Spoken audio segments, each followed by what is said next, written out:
The Soul's Journey, a reflection on pain, overcoming, and spirituality. Have you ever wondered why the most spiritualized people are those who have suffered the most? Why pain seems to be the price we pay to awaken our soul? If you're watching this video, it might be because something inside you recognizes this universal truth that our greatest transformation is born precisely where it hurts the most. Prepare yourself, because what I'm about to share might forever change how you view suffering in your life.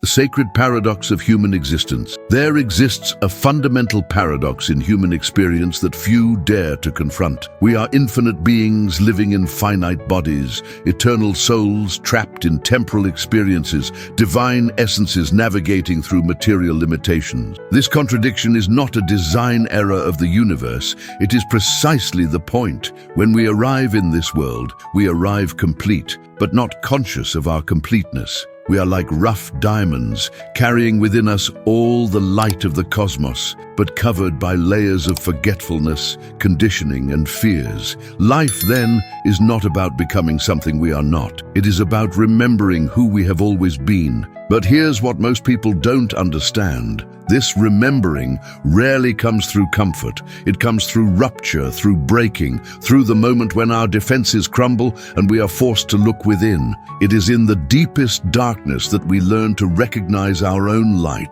Think about your own life for a moment. It wasn't the moments of superficial happiness that transformed you most, was it? It was those periods where you thought you couldn't go on, where each breath seemed like a conscious effort, where you were forced to question everything you believed in. It was there, in the darkest valley of your existence, that something new was born in you, the sacred alchemy of pain. Pain has a sacred function that our society refuses to acknowledge. We live in a culture that treats suffering as an aberration, something to be avoided, medicated, denied. But what if I told you that pain is one of the deepest languages of the soul, that it is, in fact, an invitation to transformation? When a seed wants to become a tree, it must first break. The shell that protected it must rupture for life to emerge. The same happens with us. Our sufferings are the necessary breaks that allow our true essence to emerge. But here's what's crucial to understand. It's not the pain itself that transforms us. It's our relationship with it. Two people can go through the same tragedy and come out completely different. One may become bitter, closed off, angry at life. The other may emerge with deep compassion, a wisdom that didn't exist before, a capacity to love that transcends all previous barriers. The difference isn't in what happened to them, but in how they chose to relate to what happened. One resisted the pain, fought against it, saw it as an enemy. The other welcomed it, not because they enjoyed suffering, but because they recognized that something sacred was happening there, something that needed to be honored, to be integrated. The myth of superficial spirituality. We live in an era where spirituality has been romanticized and commercialized. Social media full of motivational quotes, workshops promising instant transformation, practices that promise to eliminate all suffering from our lives. But this is a dangerous distortion of what true spirituality represents. Authentic spirituality is not about eliminating pain. It's about transforming our relationship with it. It's not about living in a perpetual state of artificial happiness. It's about finding peace in the midst of the storm. It's not about transcending our humanity. It's about embracing it completely, with all its beauty and contradictions. The great spiritual masters of history were not people who never suffered. On the contrary, they were those who suffered deeply and found a way to transform that suffering into wisdom, compassion, and service. Buddha abandoned a life of luxury to face the reality of human suffering. Jesus carried a cross. All true mystics went through the dark night of the soul. Why? Because it's impossible to have genuine compassion for someone who is suffering if you've never visited those dark territories within yourself. It's impossible to offer real healing if you've never needed to heal your own deepest wounds. The geography of the soul. Our soul has its own geography.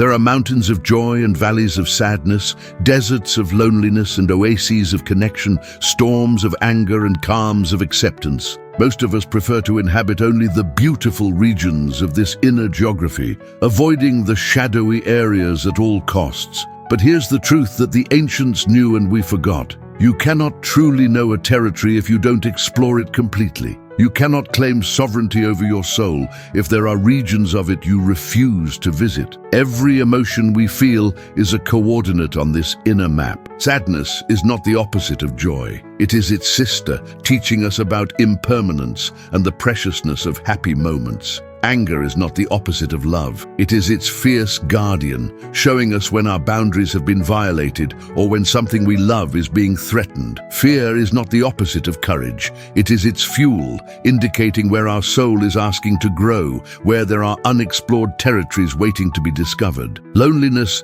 is not the opposite of connection. It is the sacred space where we learn to connect with ourselves before we can genuinely connect with others. Initiation by fire. In ancestral cultures, there were rites of passage, initiations that marked the transition from one stage of life to another. These rituals often involve some kind of ordeal, challenge, or confrontation with fear. Why? Because our ancestors understood something we forgot. Real transformation requires a symbolic death of what we were so that something new can be born. Modern life has deprived us of these conscious rituals, but it couldn't deprive us of initiations. They still happen, but now we see them as tragedies, not as sacred opportunities for growth. The loss of a job, the end of a relationship, an illness, the death of someone dear, all of these are potential initiation rituals in disguise. Every great pain is an invitation to die to an old version of ourselves and be reborn in a more authentic version, more compassionate, more connected to our true essence. But this only happens if we recognize the sacred nature of these moments. When you are going through your own initiatory fire, remember, you are not being punished. You are being forged. You are not being destroyed. You are being sculpted. Every blow that life gives is like the blacksmith's hammer on the sword being created. Painful but necessary for the masterpiece you are destined to become. The transformative power of acceptance. The word acceptance is frequently misunderstood. Many people think that accepting means passively resigning, giving up fighting for positive changes, or liking what is happening. But real acceptance is something much more powerful and active. To accept means to fully recognize the reality of the present moment, without spending mental and emotional energy denying, resisting, or wishing it were different. It's like stopping fighting against the river's current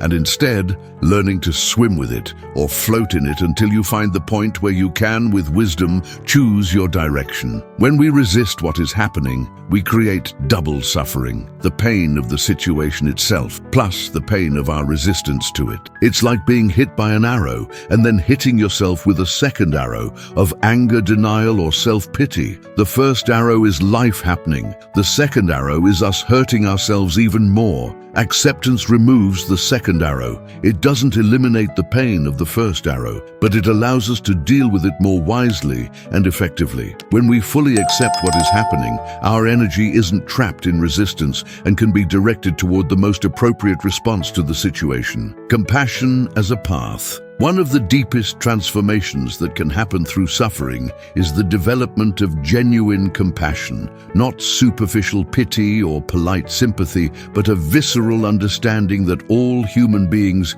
carry some kind of pain, that we are all doing the best we can with the resources we have in this moment. When you've already visited your own personal hells, you develop a special radar for recognizing when others are going through theirs. You understand that the person being rude in traffic might be dealing with a crisis at home, that the co-worker being difficult might be facing their own internal demons, that even the people who hurt you were probably operating from their own unhealed wounds. This doesn't mean becoming a doormat or accepting abusive behaviors. It means responding from a place of deeper understanding, establishing healthy boundaries with love instead of anger. and recognizing that others' cruelty is almost always a reflection of their own inner pain. Compassion also extends to yourself. When you understand that your own reactions, fears, and destructive patterns were born from past wounds, you can begin to treat yourself with the same gentleness you would offer to a hurt child. You can become your own loving father or mother, offering the comfort and understanding that may have been lacking in crucial moments of your life. The alchemy of transmutation. There is a fundamental difference between suppressing difficult emotions and transmuting them. Suppressing is pushing down, denying, avoiding. Transmuting is transforming, allowing the energy of emotion to pass through you and transform into something higher. Anger can be transmuted into compassionate action for justice. Sadness can be transmuted into a deeper capacity to value beauty. Fear can be transmuted into humility and wisdom. Loneliness can be transmuted into self-knowledge and healthy emotional independence. But this transmutation doesn't happen automatically. It requires conscious participation from us. We need to learn to fully feel our emotions without being dominated by them, to observe them with curiosity instead of judgment, to extract the teachings they bring before letting them go. It's like being an emotional alchemist. You take the crude lead of your most difficult experiences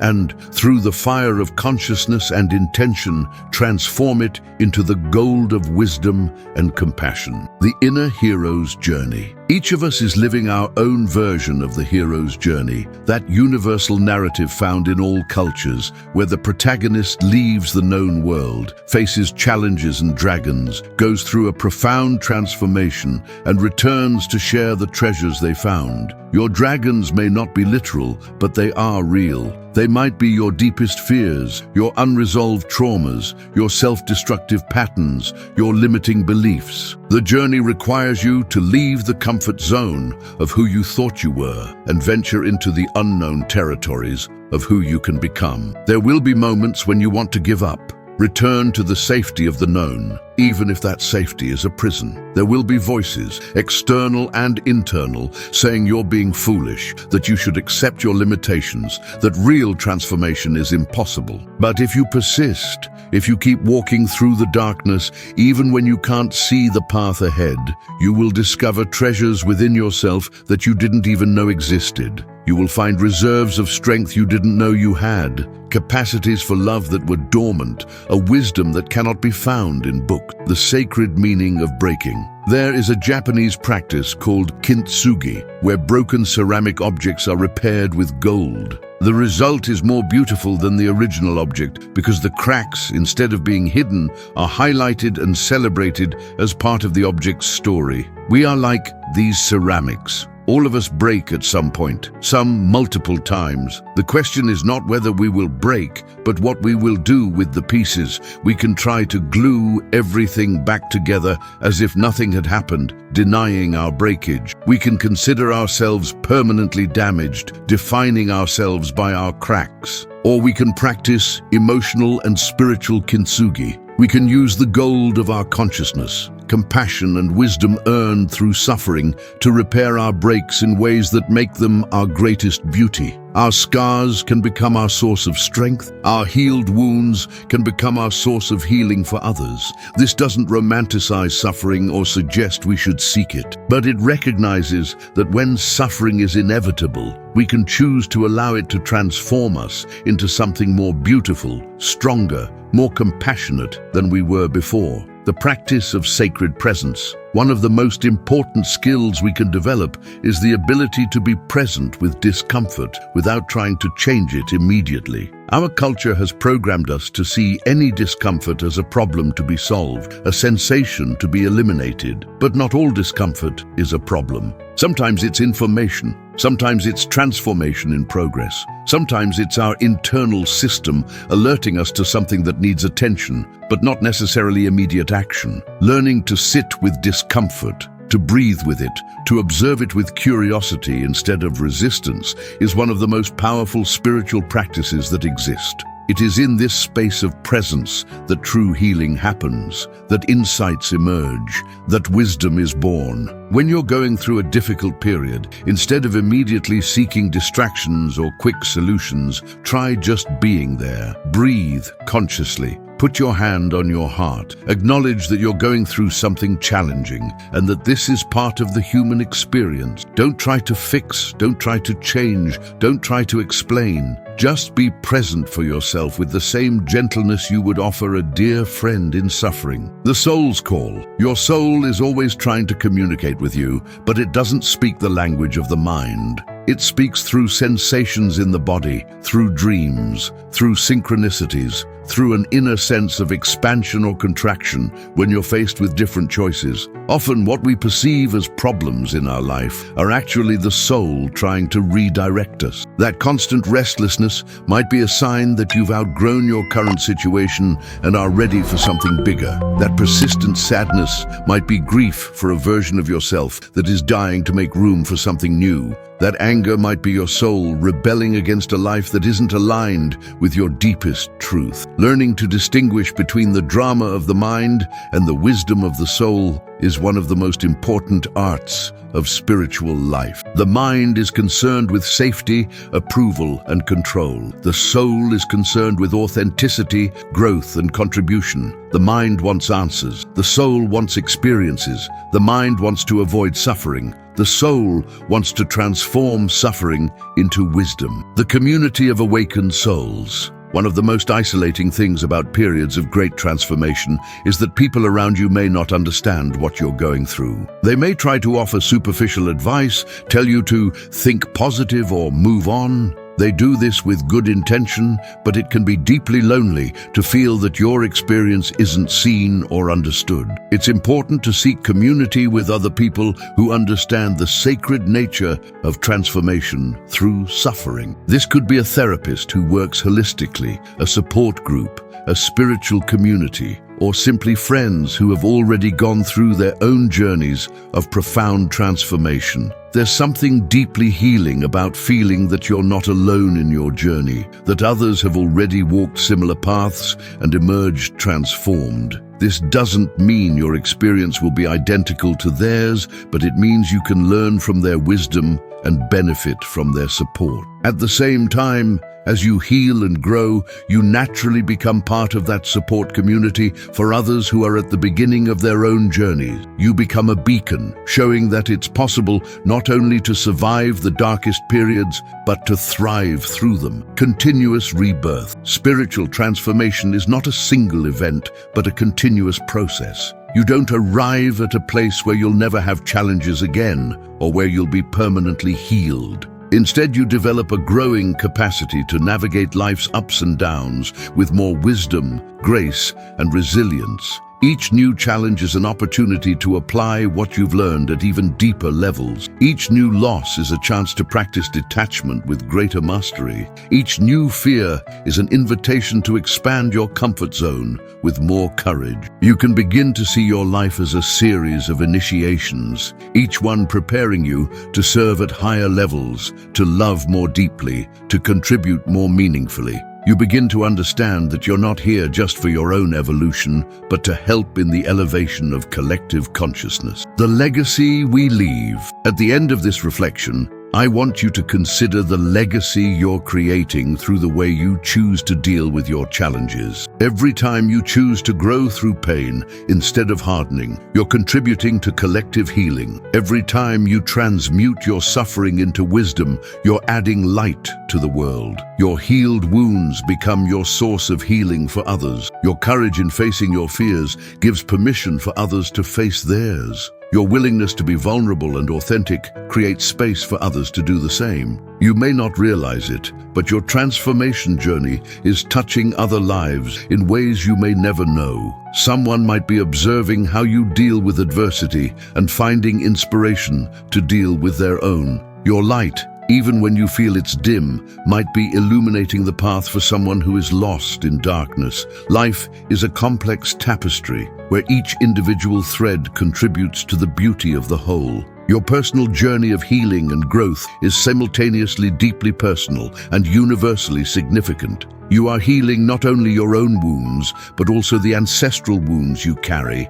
and contributing to the healing of our humanity's collective wounds. A final invitation. If you've made it this far in this reflection, it's because your soul recognizes these truths at some deep level. You may be in the midst of your own storm now, or you may be preparing for the next phase of growth, or you may be emerging from a challenging period and integrating what you've learned. Wherever you are in your journey, know that you are not alone. Know that your pain has purpose, that your struggle has meaning, that your transformation matters. Trust the process, even when, especially when, you can't see the path ahead. Your soul knows the way. It always has. Sometimes we need to stop trying to control the journey and simply trust the wisdom that lives within us. We need to remember that we are both the seed and the gardener, both the work of art and the artist, both the student and the teacher. The universe is not conspiring against you. It is conspiring for you to become who you really are. Every challenge is an invitation. Every break is an opportunity for more beautiful reconstruction. Every ending is a new beginning in disguise. Take a deep breath. Put your hand on your heart. Feel your strength even when you feel fragile. Honor your journey even when it seems chaotic. Trust your process, even when it doesn't make sense to your mind. You are more resilient than you imagine, wiser than you recognize, more loved than you understand. And your journey, with all its curves, falls, and elevations, is sacred, necessary, and deeply valuable. We've reached the end of this journey of reflection together, and I want to deeply thank you for dedicating this time to explore these sacred territories of the soul with me. If these words touched your heart in some way, if they found echo in your own experience or offered a new perspective on your challenges, I ask that you consider leaving a like on this video. Your like not only supports this content, but also helps these reflections reach other people who might need to hear them. If you feel there is value in this kind of deep conversation about spirituality, growth, and transformation, I invite you to subscribe to the channel. Together, we can create a community of awakened souls, supporting each other in our journeys of evolution and healing. Remember that you are not alone in your walk. Your pain has purpose, your journey has meaning, and you are much stronger and wiser than you imagine. Until our next meeting, may you walk in peace, grow in wisdom, and love with courage. Namaste.